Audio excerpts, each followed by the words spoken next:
Hello. Hi, Alejandro. How are you? Hi, thank you very much. Okay, if you don't mind, I'm going to go ahead and start the class. I'd like to introduce you first. Is that okay? Okay, baby. All right. Okay, everybody. So we're going to jump right in.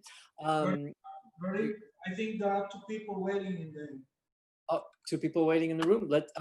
Alejandro, so sorry. I turned the hosting over to you. So would you mind admitting them in? Click the admit button.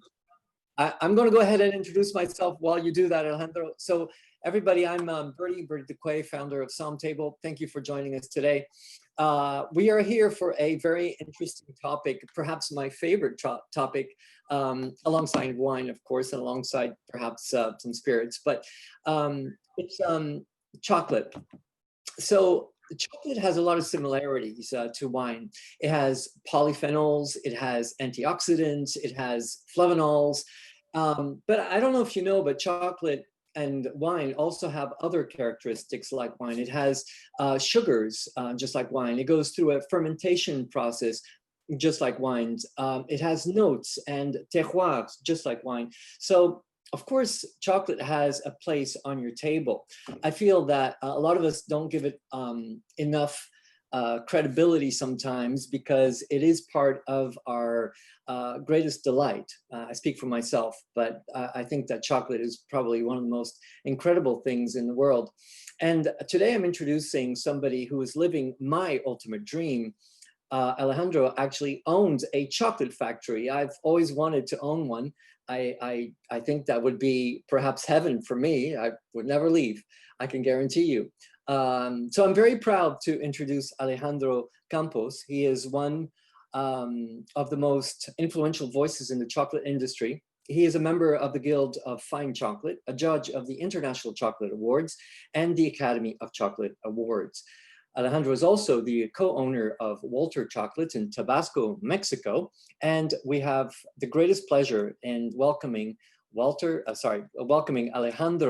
Campos to our class, our Somm class today. So with that, I give you the floor and thank you. Everybody, just one quick note.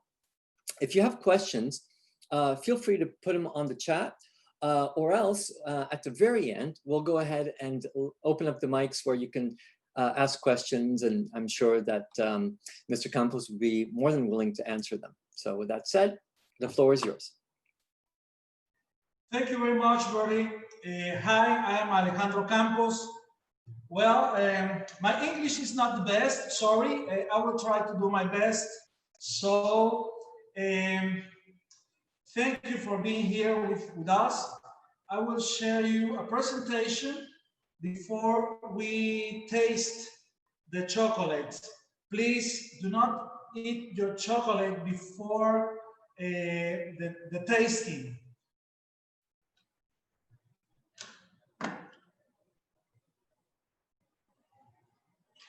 We're currently sharing your screen, Alejandro. Yeah, okay.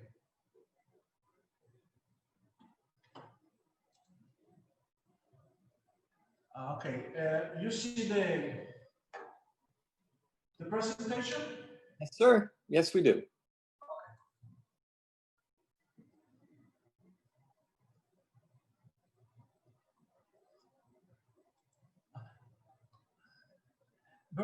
I'm admitting some other people because I have to do Absolutely. Let him in. At the same time, sorry.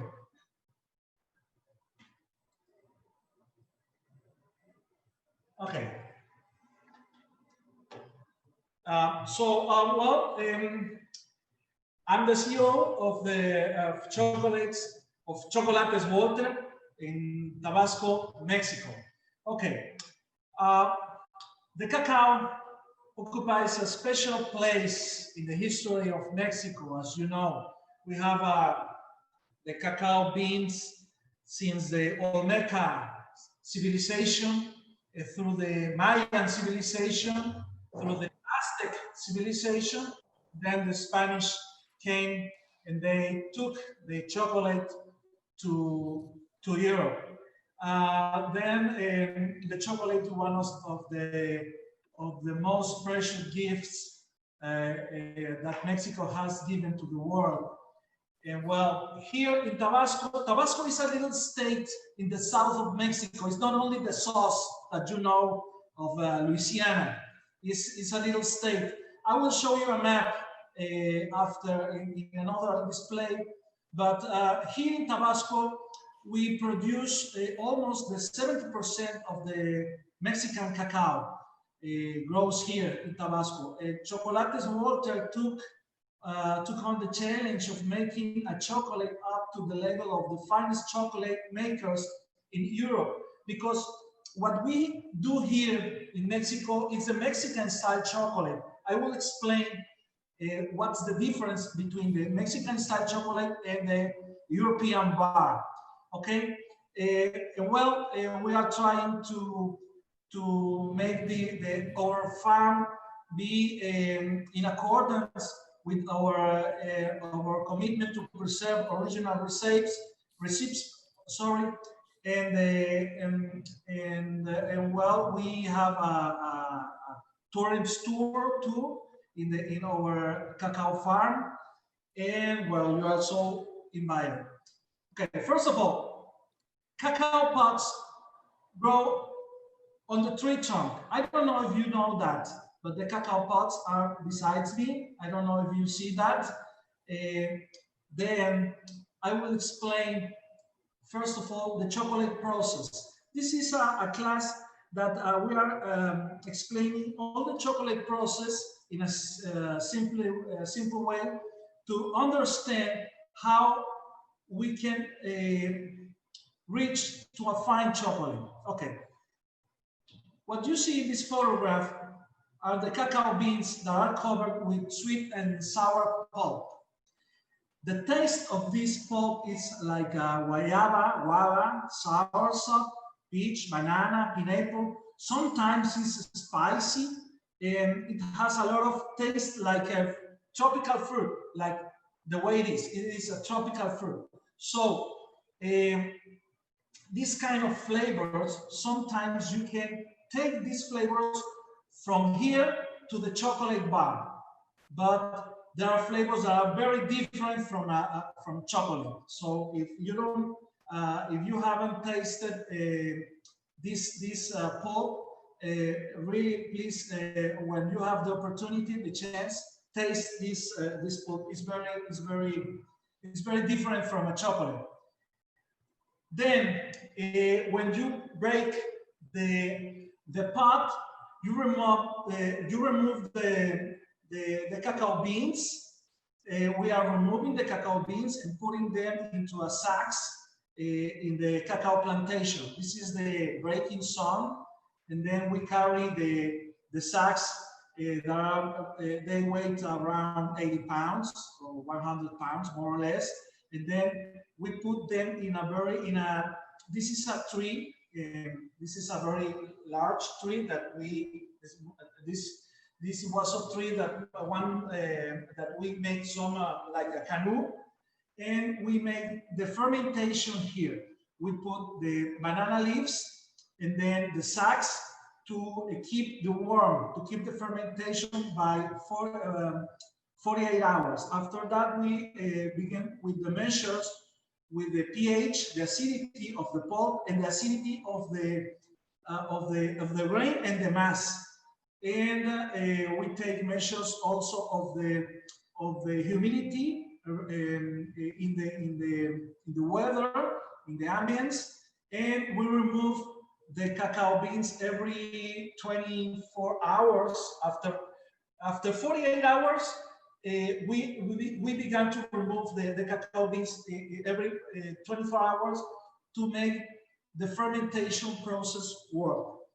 After that, we dry the cacao beans at the sun. This is me in the hacienda. This is the drying sun. And this is the hacienda owned by the Walter family. And we put the cacao beans here by 4 days, more or less, to get them dry. Then, this is the cacao beans dry. The first from left to right. The first photo is the cacao beans, right? Then we roast the cacao beans. And when you roast the cacao, you must remove the shell. And then in that process, the cacao bean get broke. So you get the cacao nibs. Cacao nibs is very small pieces of roasted cacao. Then you put the cacao nibs in a mill to get the cacao paste or cacao liquor. Then if you put this cacao paste or cacao paste is only cacao nibs ground, but it get liquid because of the cacao butter. More or less half of a cacao bean, between 48 and 52% is cacao butter. So if you put this cacao paste in a press, you get the cacao butter, and when you leave the press, it remains the cacao so dry without butter that it is only powder. For example, in this powder, you can mix it with cinnamon, with sugar, with vanilla, and you get the cacao flavor, cacao powder flavor to make some milkshakes or something with cold drinks with water or with milk. The cacao butter is more for the chocolates or the cosmetic industry. This is more or less the cacao bean process. Then, what kind of chocolate do you eat? Do you know what kind of chocolate do you eat? I divide the chocolates in three parts, in three kinds of chocolate. The common chocolates or the regular chocolates are the more commercial brands. The brands that you are thinking now, that brand. How can we identify this kind of brands or this kind of chocolates? It's very easy. You don't have to buy any bar. You only turn the bar and you must read the ingredients. If you see a paragraph of ingredients, that's not a chocolate. It's kind of chocolate. It appears like chocolate. It smells like chocolate. It has the shape of chocolate, but it's not chocolate. Why? Because this paragraph of ingredients has a lot of long words referring to chemical ingredients like emulsifiers, colorants, flavorings, binders, and there's absence of non-ingredients, and or the main ingredient is sugar. That's it. You see this bar, you see that it's a paragraph of a lot of ingredients. That's not chocolate. Okay, but we have good chocolates. Good chocolates has between 7 and 10 ingredients, like cacao paste or cacao liquor that we saw in the last display, sugar, cacao butter, cacao powder, vanilla, cinnamon, and maybe soy lecithin or something like that. Between 7 and 10 ingredients, that's it. That's a good chocolate. But what is the difference between a good chocolate and a fine chocolate? A fine chocolate is a chocolate that is only made with cacao paste or liquor, cacao butter, and sugar. You must see the percentage of cacao. The percentage of cacao is formed from cacao paste and cacao butter, okay? And the other, and the rest of the percentage is the sugar. And you must be aware of the origin of the cacao beans. I will explain later about the main varieties of cacao beans. Okay, then fine chocolates are only made of cacao paste or cacao liquor, cacao butter, and sugar. Then what we want to expose in this kind of chocolate, the fine chocolate, is the cacao flavor, is the cacao notes. what are the cacao notes? What are the cacao flavors? Okay, then we must learn this. The concepts of bean to bar and tree to bar. Bean to bar are those chocolates that are made from the dried cacao beans. There are chocolatiers right now that make their own chocolate from the dried cacao beans. But in water, we take care of the cacao seeds from the tree to the bar, not from the bean to the bar, because we take care of the variety that we are choosing in the cacao farms. We are taking care of the fermentation and the drying.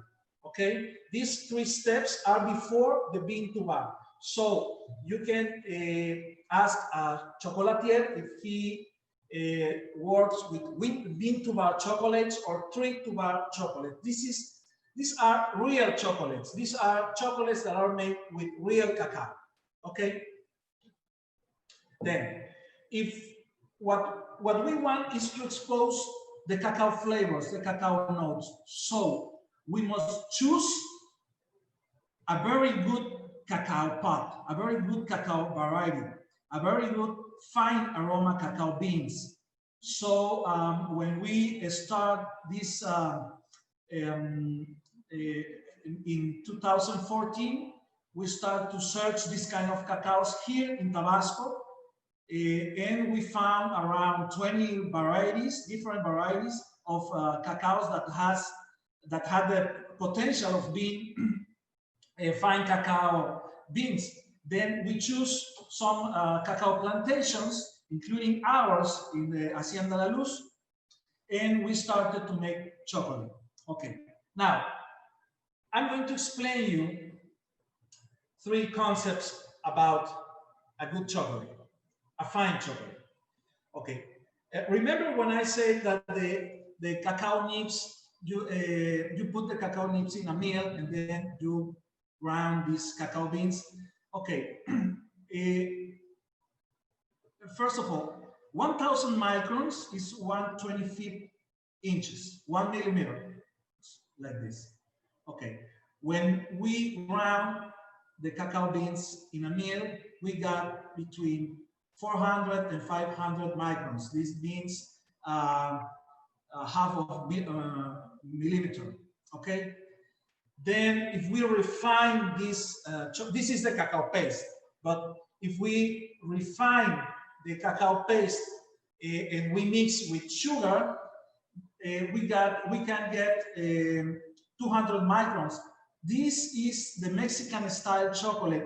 I don't know if you know the Mexican style chocolate, that are round tablets that we melt in hot chocolate or hot milk, in hot water or hot milk. So wasn't that the original way chocolate came to the world? It was actually a drink before it became edible? Yes, but remember that in Mexico we didn't have sugar. So the chocolate beverage were a lot of beverage with chili, pepper, flowers, honey, and a lot of combinations that nowadays we are still drinking here in the south of Mexico. Not too much in the north of Mexico, but in the south. So, but now this, you know why the Mexican style chocolate is round? Because it's like the tortillas. When the women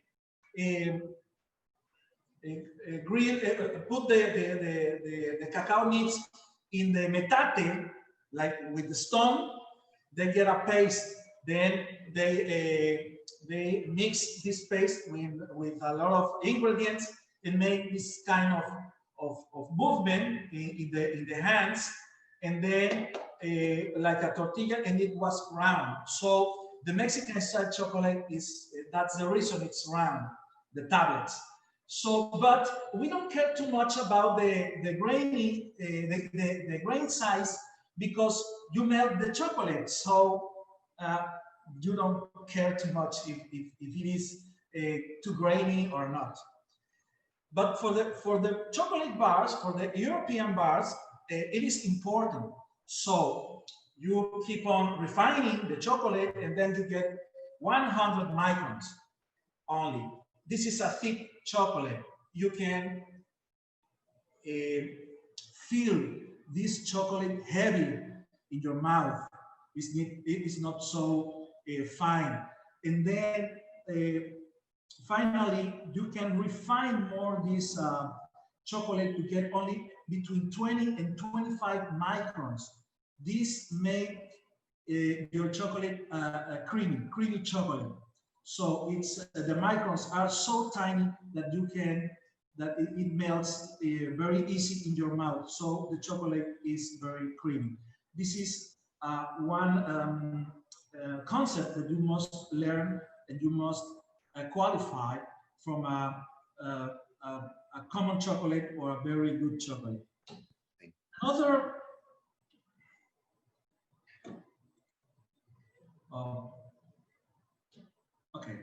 another thing is about the bloom.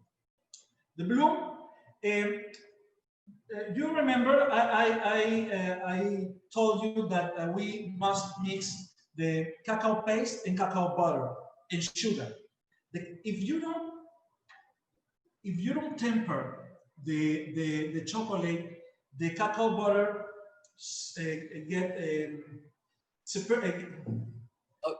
it detaches itself from. Yes, right? Other ingredients. So it looks like the chocolate is an old chocolate or is a poor chocolate or a dirty chocolate. It's grand powdery, right? Exactly. Because the cacao butter separates from the other ingredients. So if you see the two photographs at your left, you can see these these chocolate bars or these chocolate tablets that are with the bloom. This in the Mexican style chocolate, we don't care either about this because you melt again the chocolate, so you don't care about the shining.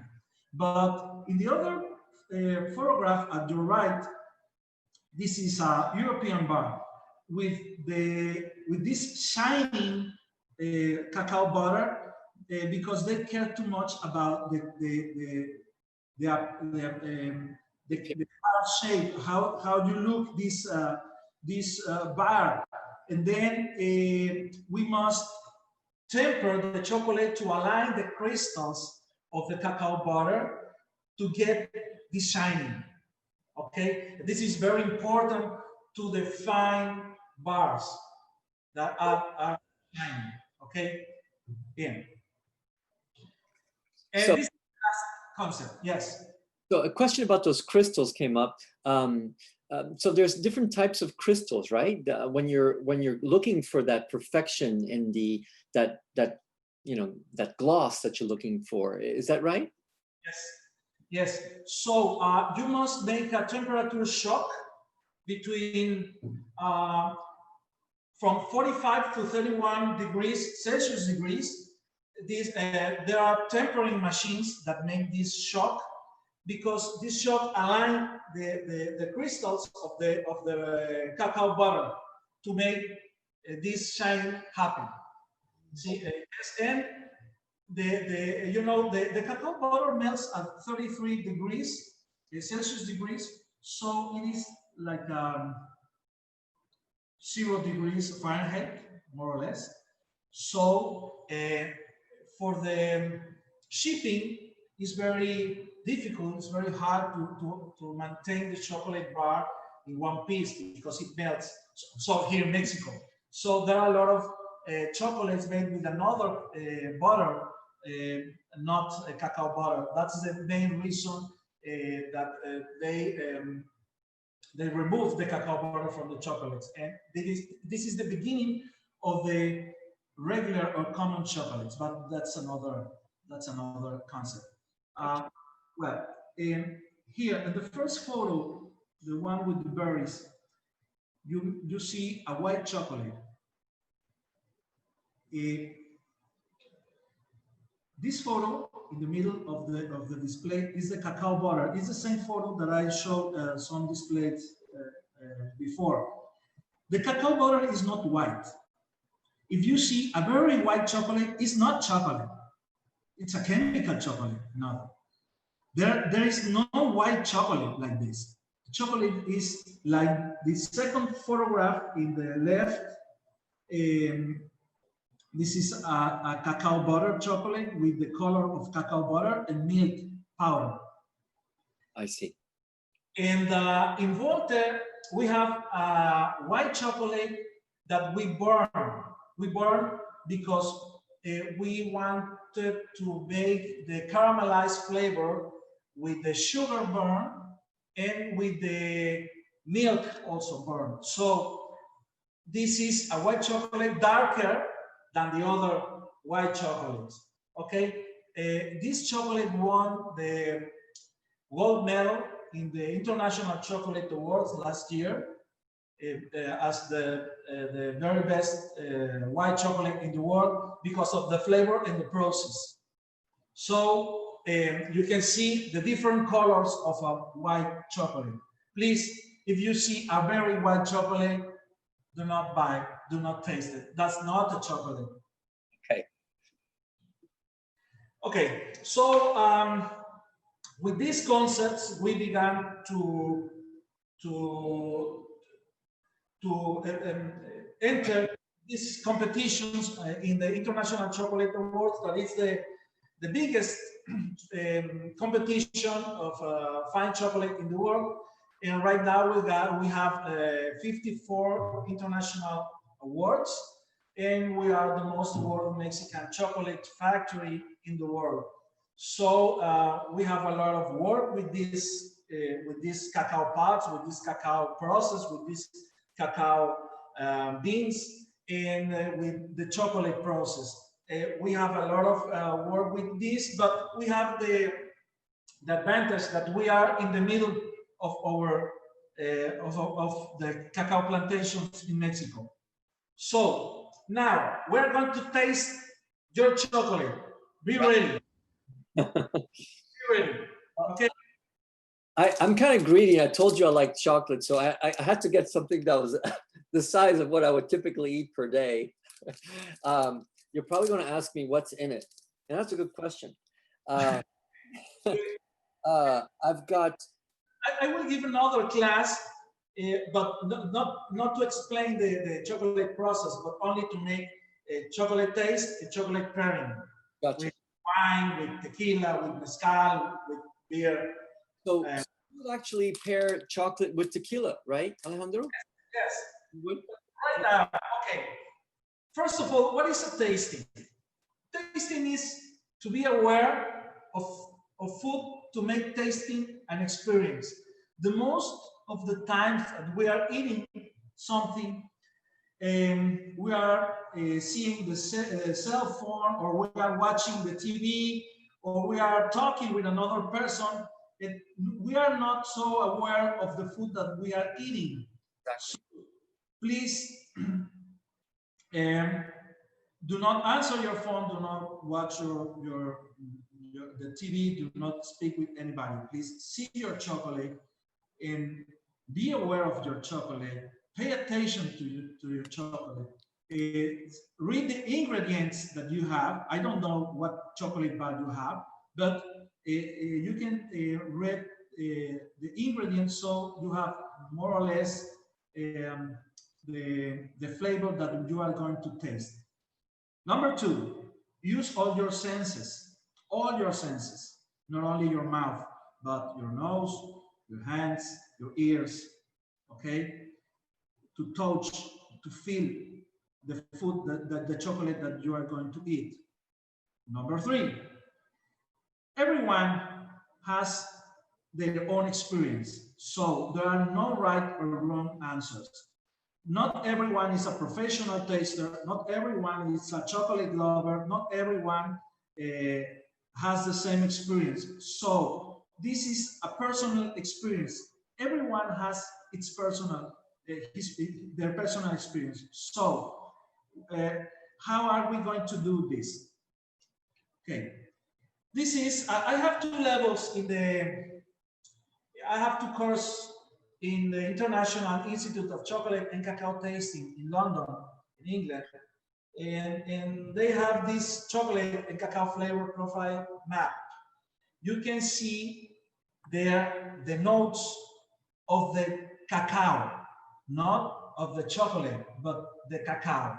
Herbal, spicy, fruity, vegetal, or dark sweet, and all the subdivisions. Okay? Then please read these flavors to be aware of if your chocolate has, if your cacao bean of your chocolate bar has this kind of notes. Your chocolate bar tastes only a chocolate, is a regular cacao bean. Okay, it's not a special cacao bean. Okay, well, now I'm going to stop sharing because I'm going to teach you more or less what are we going to do. I will be here with you. Then you have the chocolate bar. Yes. Then first of all is the crack. Some crack. Okay. If you don't hear crack, maybe your chocolate bar is warm.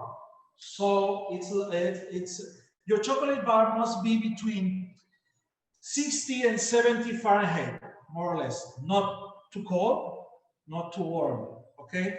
Again, you must hear a crack. Okay, like this. Then, once you have your chocolate piece, you put your chocolate here. Not in your palm, because your palm is very warm.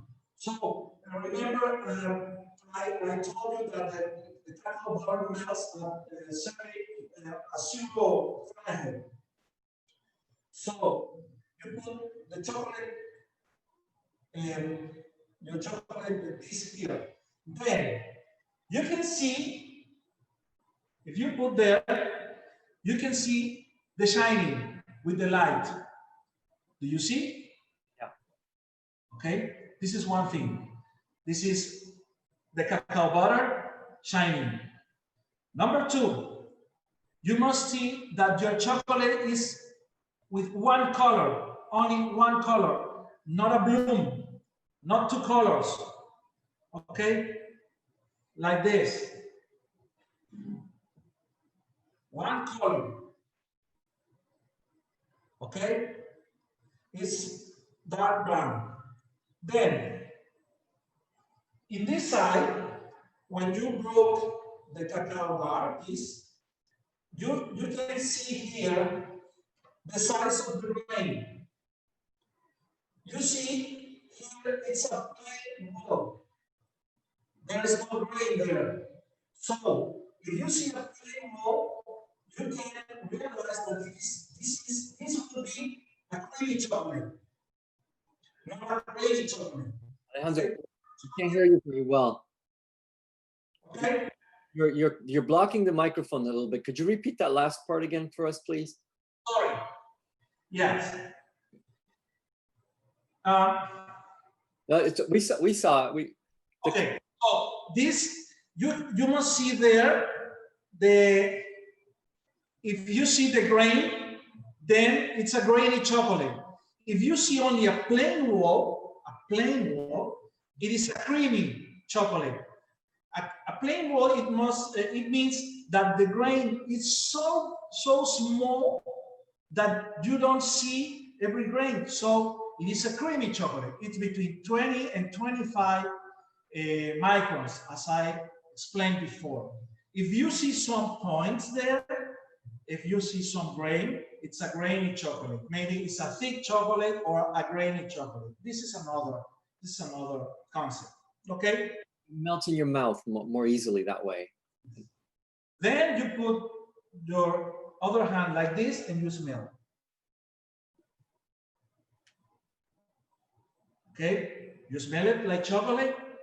Okay, the professional tasters smell the chocolate and they realize what kind of chocolate it is.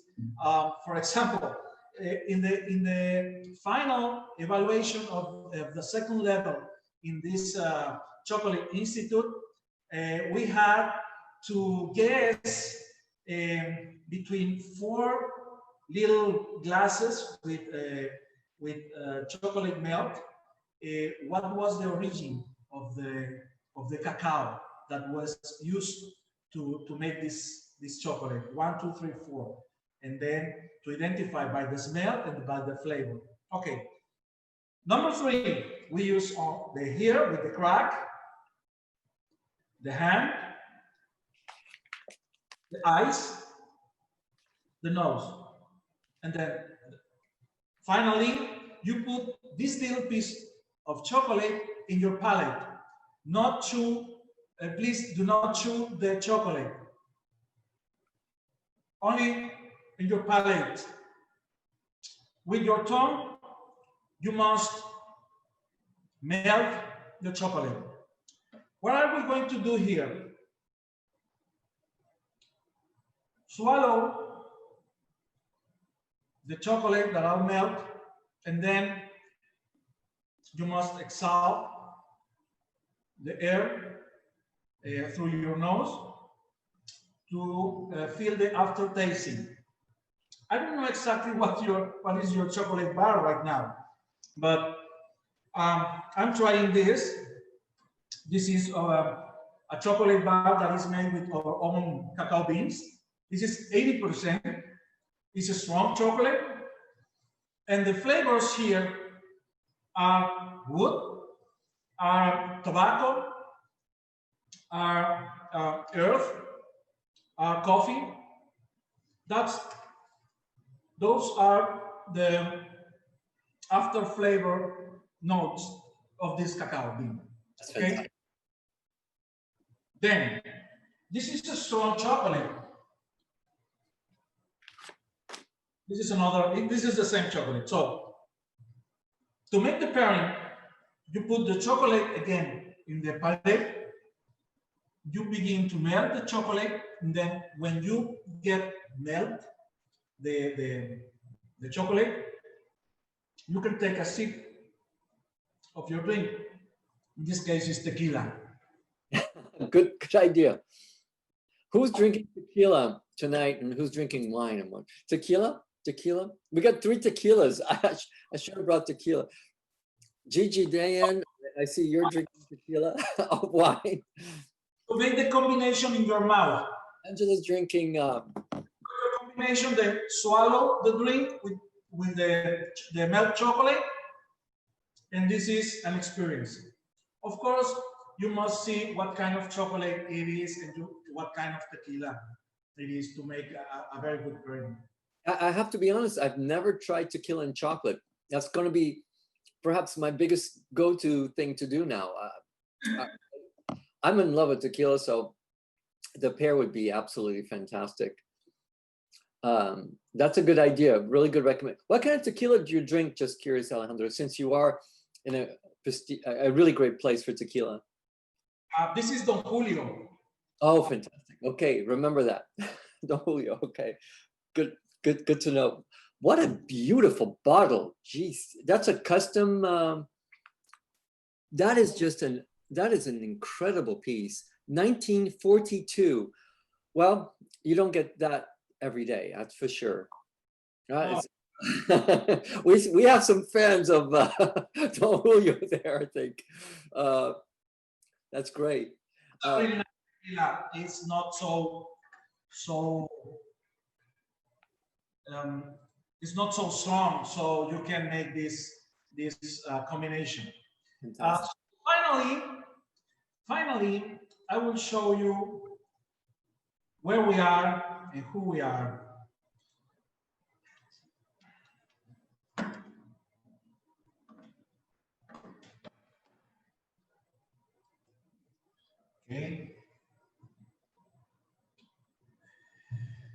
Okay. The Walter Chocolate Factory was founded in 1958 by Dr. Otto Walter. He was a German immigrant. He was a doctor. And Chocolate Walter is one of the oldest family-owned chocolate company here in Tabasco. producing many of the finest chocolates in Mexico. This is the hacienda. Well, Dr. Walter is in the photograph in the left. In the right, you can see the hacienda. It's surrounded by big trees. These big trees are the shadow of the cacao farm. Cacao farm needs shadow. So we have around 64 acres of cacao farm, cacao plantations. And Hacienda La Luz, that is the home, that is the name, Hacienda the Light, La Luz, light, is the name of the hacienda where is located chocolates, Walter Chocolates in Comalcalco, in Tabasco. Okay, and we can show the cacao farm, the cacao plantation, the cacao factory, the chocolate factory, the hacienda, and we have courses, yes, of chocolate, Mexican chocolate, how to do Mexican chocolate, how to do bonbons, how to make this perry or chocolate tasty. And then Tabasco is here because the most of you, I know that you don't know where is Tabasco. Tabasco has a border with Guatemala, and this little state has 70% of the Mexican cacao growing. Okay, now, if you have any questions, please write to Bertie, and Bertie can. Yeah, actually, I'll open up everybody's mic if you're welcome to ask some questions. I have a couple that were actually asked earlier. Well, one was actually about the sound. You said, how does the sound actually come into play here? And now I heard there's a snap, right? When you break that chocolate, that snap is very important to the quality of the chocolate you're actually eating. So that's an answer already that you gave us. But I wanted to take us back to the fermentation, how you we ferment a lot with sugars, right? Sugars ferment or ultimately come out of the fermentation process of grapes and other things as well. How do you use sugar in the process, or how does fermentation actually happen in chocolate? It's very interesting. I'd like to know. Yeah, I will try to. For me, it's hard to explain it in Spanish. So I will try to explain in English for the first time. Okay. So the cacao fermentation is a complex fermentation. It's very different from the grapes. It's very different from another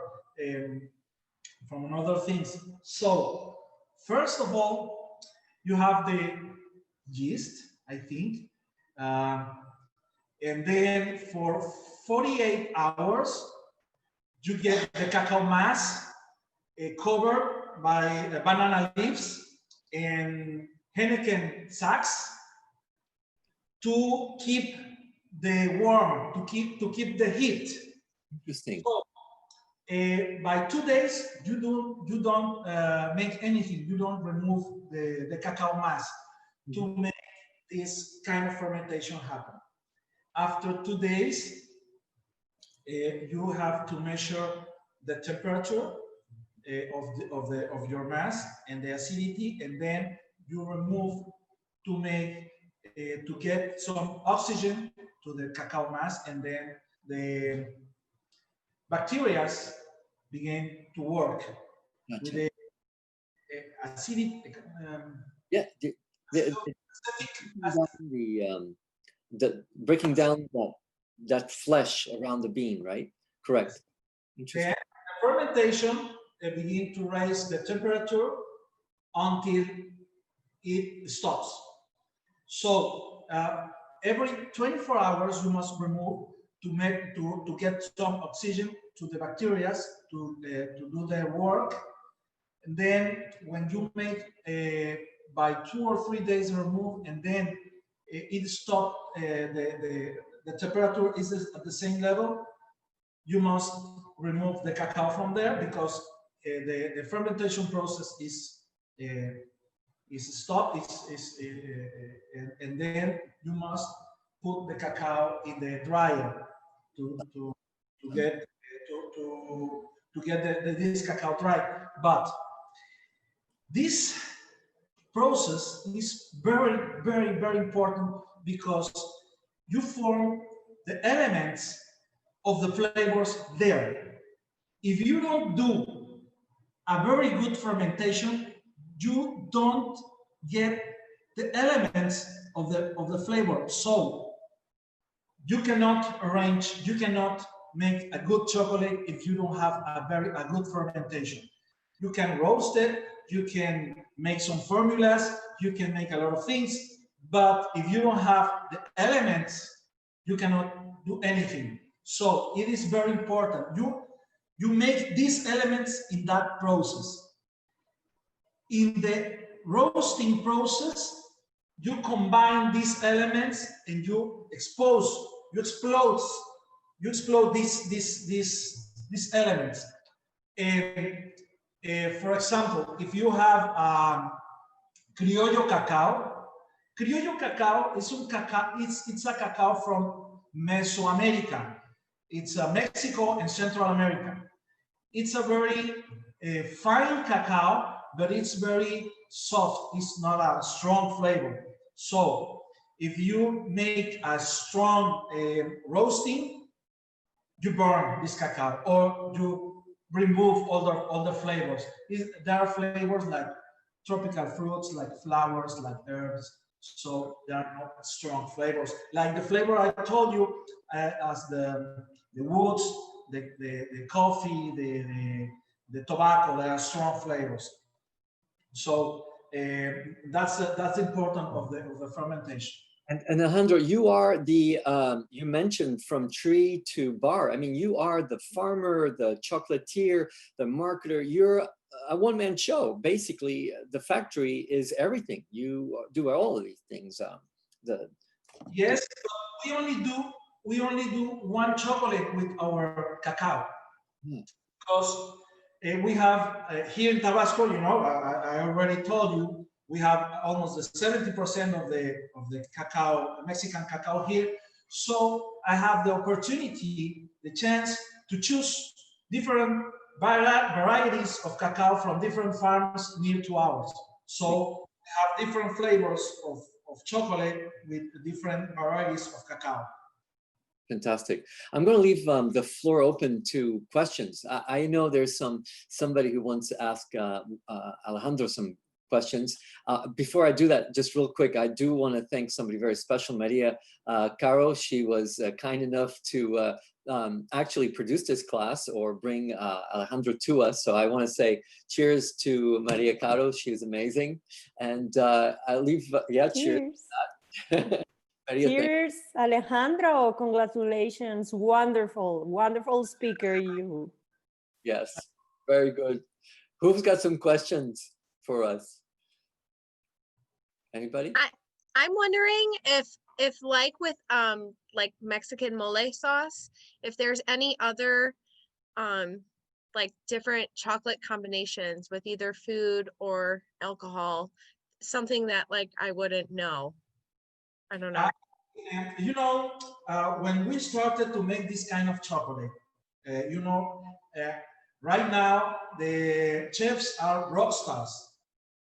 So one Mexican rock star chef told me, oh, you know, chocolate can be used also in salted food, Mexican food. And I said, yes. 400 years ago, some nuns invented the mole.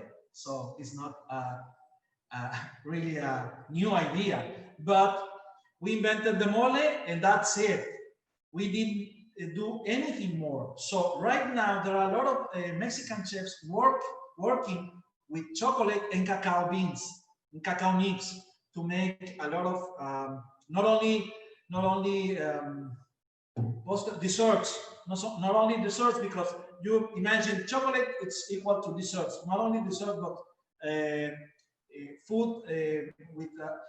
I tasted some years ago a lot of shrimp or seafood with chocolate, and that's very, very, very delicious. It's amazing.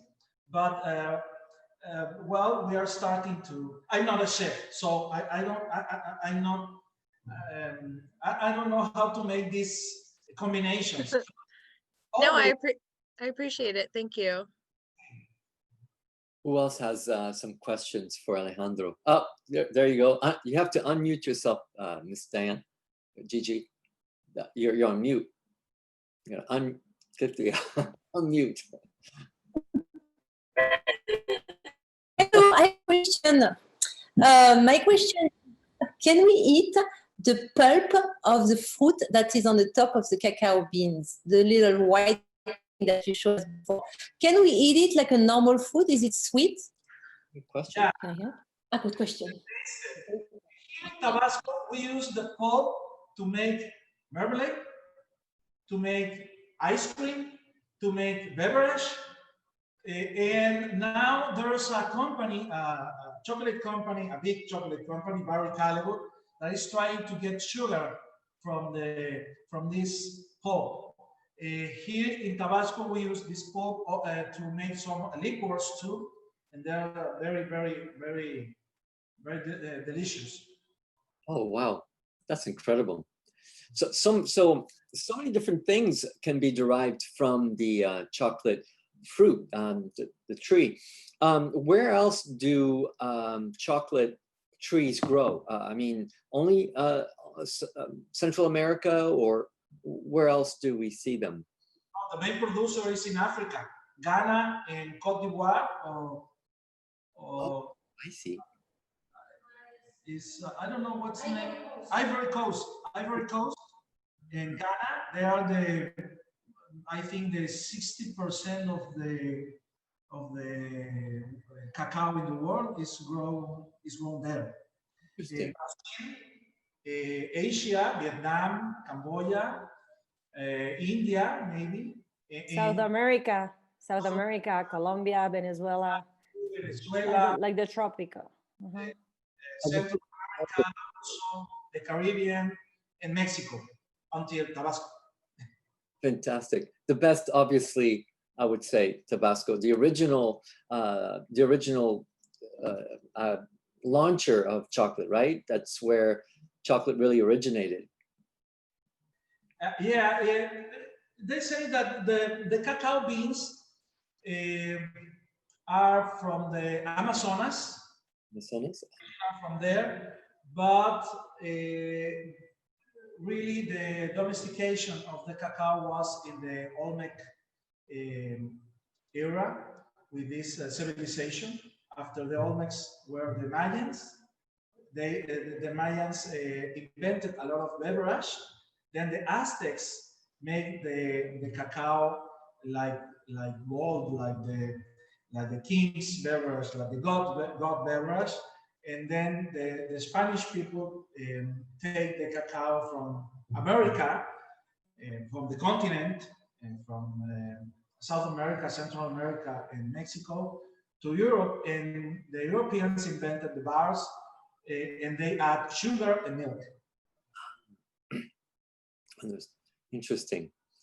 Okay, and who else has some other questions today? We've got some other hands up. There's one right there. Okay, you got to unmute. Yeah, there you go. Yeah. So my name is Tammy James, and my question is, well, why do we not see this beautiful fruit in our markets? Is it just not available? Is it not something that we could like make in our own homes? Or why don't we see the cacao in our markets?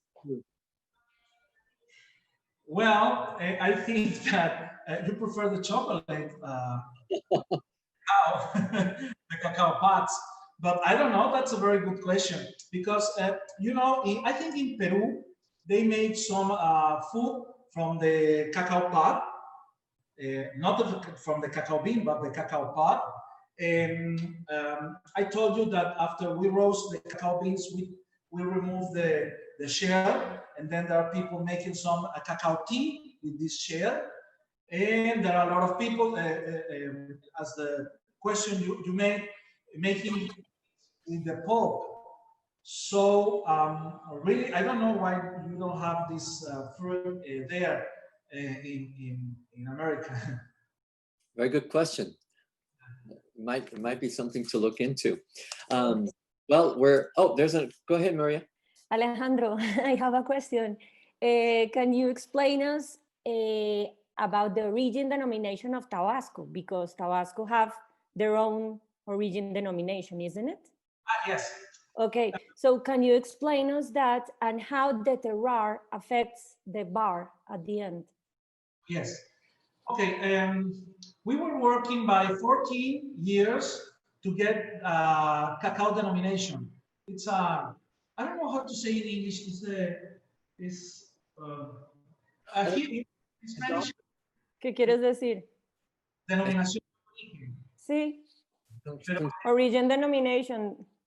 no, se dice diferente, pero Talk, like wines, isn't it? like tequila. It's Like tequila also. Mhm. It's a denomination Sí. origin. Well, we say that. Sí, like Parmigiano Reggiano in Italy, that they have them. Yes. So we got this from Cacao Grijalba. This kind of denomination, we asked for this denomination to get importance, appellation of origin. Okay, that's it. Appellation of origin. Okay. We got this appellation of origin that is Cacao Grijalba, and this appellation refers to not the variety, but the process and the terroir that we have here in Tabasco. Because every terroir, like the wine, like the grapes, like the cheese, or like the other things, change. It makes the terroir that every variety and every kind of cacao has its a very single flavor here. So we have cacaos from Central America or South America, maybe the same variety or a variety very similar, but the taste is very different. Because of here in Tabasco, we have a lot of varieties, different varieties growing at the same time in the same place, but with a lot of fruity trees, like lemon or orange or mandarina, guayaba or something like that, and a lot of flowers. So every farm has its own personality, with flowers, with fruity trees, with animals too. We have almost 50 monkeys in our farm, and they are free in the big trees. And well, this made different every farm or every cacao that we taste. And also, like the grapes, every year is different also. So you can taste one bar of our bar, of our different bars, you can taste them now, and maybe next year, the same bar with the same cacao, with the same formulation, tastes different. Like wine. Yeah. Why don't they put the year of the vintage, if you will, on the bar? Why don't they put a year on the chocolate bar? Well, it's not a common thing to do. Yeah. Yes, it's not because you know we are only beginning to learn about the aging of the chocolate. We don't have any studies about the aging, but what we do know is that if I make 2 bars, same batch, 2 bars, and we taste 1 bar right now, and I keep the other bar by 6 months in a freezer or a cooler, after 6 months, this bar tastes different. So how is this process, there are no enough studies right now about the aging of the chocolate. So there is an actual ongoing process of maturing of chocolate, quality chocolate, as it ages. But that's really interesting. I didn't know that. It's the aging of the chocolate and the fermentation process also. We have some protocols, common protocols, but every cacao, every season has its own Great. to make a different fermentation, and these get different elements to make different flavors. So it's a complex thing. So one of the most one of the very best prizes in the international chocolate awards, like the the Oscars. Maybe you can win the photograph Oscar. It's not the same as the best director or the best movie or the best actor. So it's different. So the best prize here is the dark chocolate. The bar is a dark plain chocolate bar. Okay. Plain because there's no flavors, but only cacao beans, cacao butter, and sugar. Can't mask. Yeah, you can't hide, right? Gotcha. So the difference between your bar and my bar is the cacao flavor. Interesting. So in the dark chocolate, if you win some prize there, it's the very best prize in the International Chocolate Awards. Last year we won a silver medal there with a criollo cacao with 72%, and that was a very nice and very exciting to win this. Congratulations. I mean, how could you not make some of the best chocolate in the world? Really, Alejandro, you have an optimal location. You are passionate about your product. I see it, and I can only tell you, I can't wait to one day go visit you, take some of the classes you have yourself in your farm, and walk through that wonderful hacienda, and see and smell and feel everything that you do.